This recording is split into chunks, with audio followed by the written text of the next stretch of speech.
Warahmatullahi wabarakatuh. Kembali lagi dengan saya Nurati Muhammad. Saya dari kelas PAIA 1. Di sini kami akan mempresentasikan tentang filsafat pendidikan, yaitu pemikiran pragmatisme dan pemikiran tokoh-tokoh dari pragmatisme tersebut. Baik, langsung saja kita akan menuju yang pertama. Dari ini orangnya.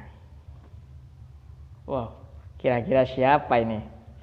Alhamdulillah, khair. Ya, lanjut. Kita dengarkan ya. Semoga bermanfaat. Next. Assalamualaikum warahmatullahi wabarakatuh. Saya Wanseli Hidayatullah Rahmanin T 2019-1029 dari PAIA 1.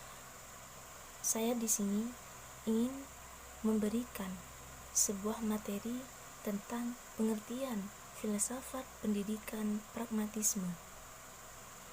Pragmatisme secara istilah berasal dari kata Yunani yang berarti sebuah perbuatan atau tindakan seseorang. Isma itu sendiri memiliki arti ajaran atau aliran. Jadi, dengan demikian, pragmatisme itu berarti ajaran yang menekankan bahwa pemikiran itu mengikuti sebuah tindakan seseorang. Kata pragmatisme seringkali diucapkan oleh orang-orang menyebut kata ini biasanya dalam pengertian praktis. Jadi, jika orang itu berkata sebuah rancangan ini kurang pragmatis, maka maksudnya ialah rancangan itu kurang praktis. Nah, pengertian seperti itu tidak begitu jauh dari pengertian pragmatisme yang sebenarnya, tetapi belum menggambarkan keseluruhan pengertian pragmatisme.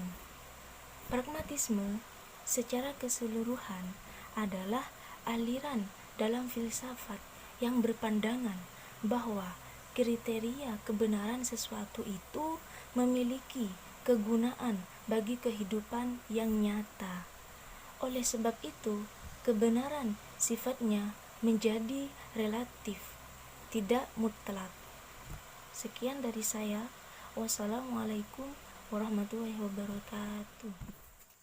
Baik, ya kembali lagi di saya Nurotip lagi. Ya, ketemu lagi ya. Iya. Bagaimana penjelasannya dari teman saya tadi? Iya, menarik sekali. Ya, kemudian yang kedua yaitu membahas tentang penjelasan mengenai pemikiran tokoh-tokoh filsafat pragmatisme. Mari kita simak. Ini orangnya. Wow, perempuan lagi ternyata, Bung. Ya. Mari kita simak ya. Langsung aja. Next. Assalamualaikum warahmatullahi wabarakatuh. Baik, perkenalkan nama saya Desi Safitri, NIM T 2019-1042. Saya di sini akan menjelaskan tentang tokoh-tokoh aliran pragmatisme. Yang pertama yaitu Charles Peirce. Beliau ini adalah seorang tokoh aliran filsafat pragmatisme.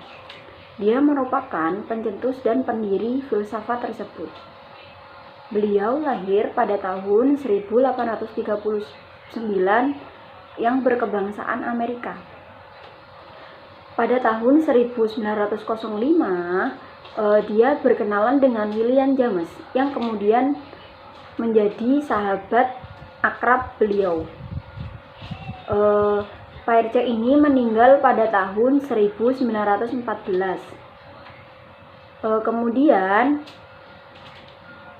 Peirce ini menuliskan sebuah makalah yang diberi nama How to Make Our English Clear.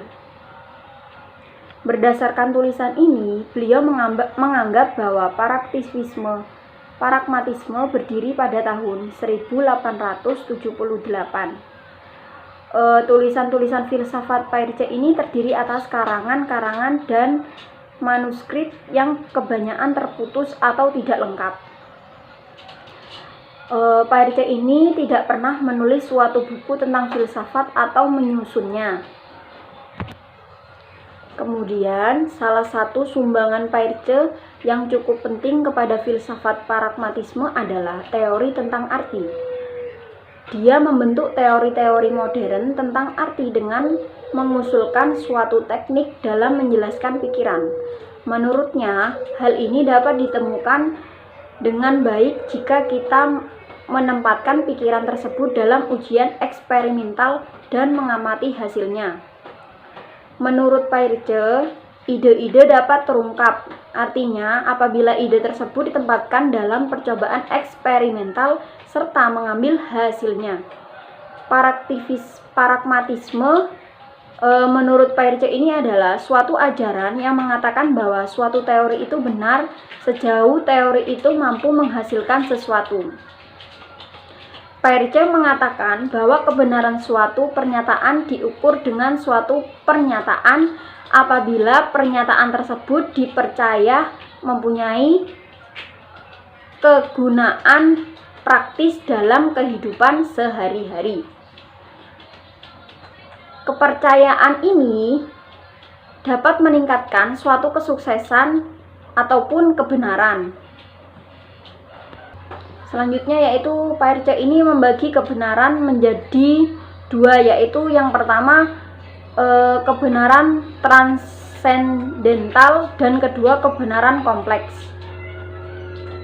Kebenaran transendental ini adalah kebenaran yang menetap pada benda itu sendiri, sedangkan kebenaran kompleks adalah kebenaran dari pernyataan-pernyataan. Kebenaran kompleks dibagi menjadi dua lagi, yaitu kebenaran etis dan kebenaran logis. Kebenaran etis adalah keselarasan pernyataan dengan apa yang diimani pembicara atau apa yang dikatakan oleh pembicara. Sedangkan kebenaran logis adalah keselarasan pernyataan dengan realitas yang didefinisikan. Maksudnya itu maksudnya itu apabila orang menjelaskan sesuatu itu harus didefinisikan atau dijelaskan secara detail. Semua kebenaran ini harus diwujudkan dengan konsekuensi praktis melalui pengalaman. Jadi setiap kebenaran itu harus didasari dari pengalaman. Contohnya, ketika kita mempelajari sesuatu dan observasi ke lapangan, tentunya pasti kita mempunyai pengalaman kan? Nah, seperti itu contoh sederhananya. Selanjutnya yaitu yang kedua, William James. William James ini lahir di Amerika pada tahun 1842 dan meninggal pada tahun 1910. James belajar kedokteran di Universitas Harvard dan belajar psikologi di Jerman. Kemudian dia kuliah di Universitas Harvard hingga tahun 1907 dalam mata kuliah anatomi fisiologi. Selanjutnya yaitu James adalah salah seorang penulis yang cukup produktif. Di antaranya karyanya adalah The Prince. Selanjutnya yaitu James telah menuliskan buku yang berisi tentang psikologi agama, sehingga James ini dianggap sebagai bapak psikologi agama di dunia. Buku ini telah diterjemahkan ke dalam bahasa Indonesia dan diterbitkan oleh Mizan yang berjudul Perjumpaan dengan Tuhan. Di dalam bukunya, James menyatakan konsep kebenaran yang diyakini, yaitu menurutnya tiada kebenaran yang mutlak, yang berlaku umum, yang bersifat tetap, yang berdiri sendiri, lepas dari akal tersebut. Sebab pengalaman manusia itu berjalan terus dan segala yang kita anggap benar dalam perkembangan pengalaman itu senantiasa berubah karena dalam praktek apa yang kita anggap benar dapat dikoreksi oleh pengalaman tersebut. Jadi setiap pengalaman itu dapat dipelajari dari pengalaman sebelum-sebelumnya.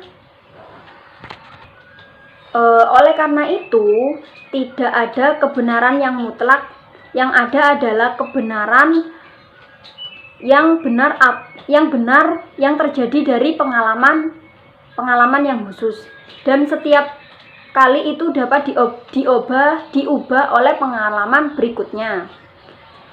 James menambahkan lagi bahwa kebenaran ini adalah apabila berhasil ketika kita cara menindak lanjutnya.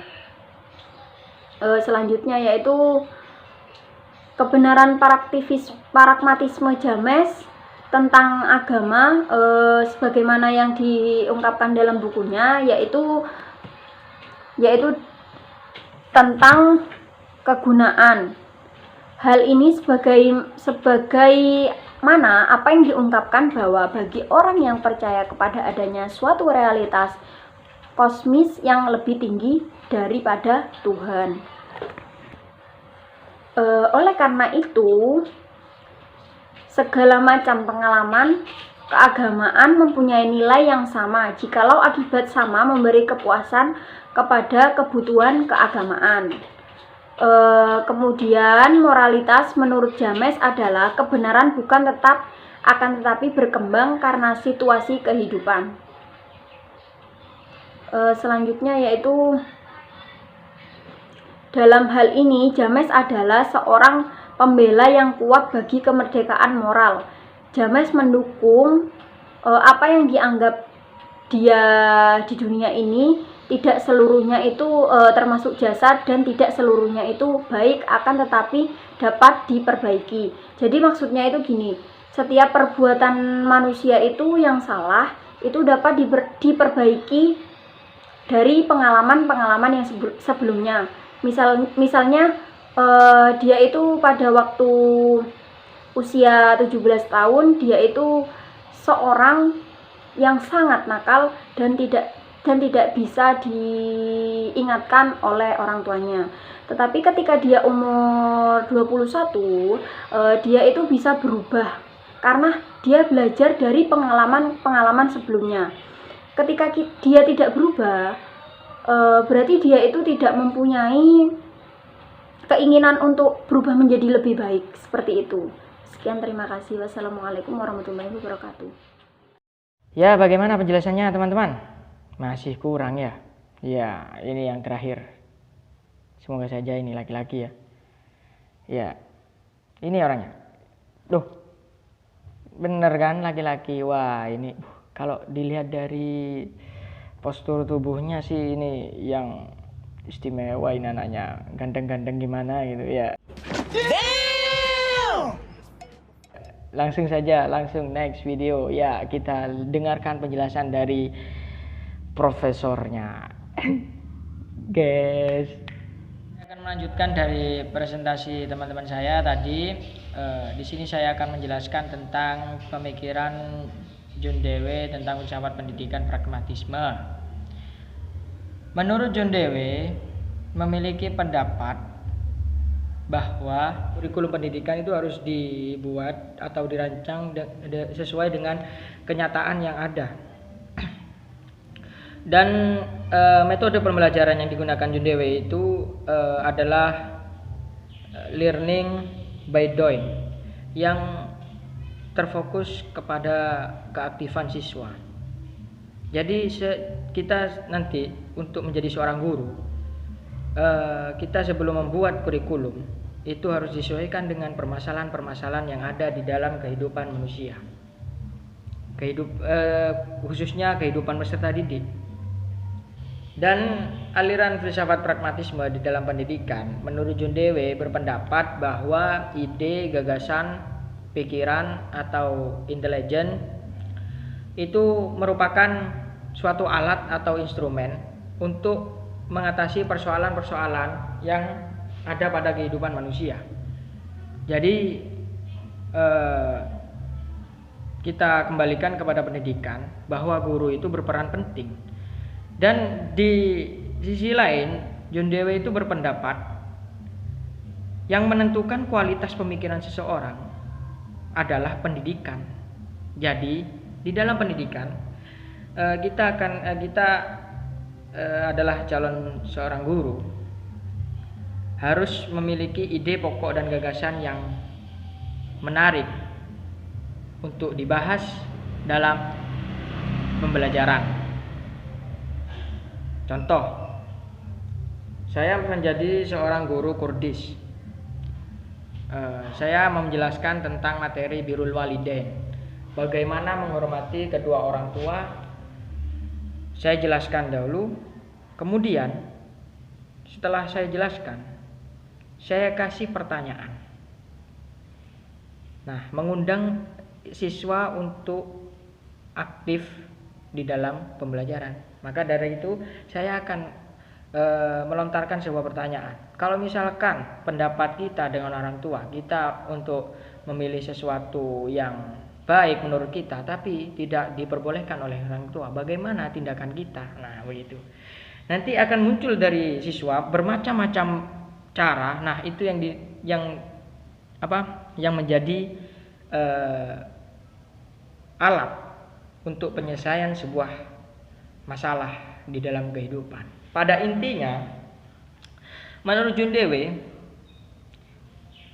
kembali lagi, yang menentukan pemikiran manusia itu adalah sebuah pendidikan. Maka dari itu, di dalam merealisasikan sebuah pendidikan, guru harus memiliki sebuah ide dan gagasan yang sesuai dengan latar belakang peserta didik di dalam lingkungannya. Sekian dari saya. Wassalamualaikum warahmatullahi wabarakatuh. Sekian dari saya, mungkin kurang lebihnya mohon maaf yang sebesar-besarnya, karena kita juga manusia, pasti tidak luput dari kesalahan. Sekian dari saya. Wassalamualaikum warahmatullahi wabarakatuh.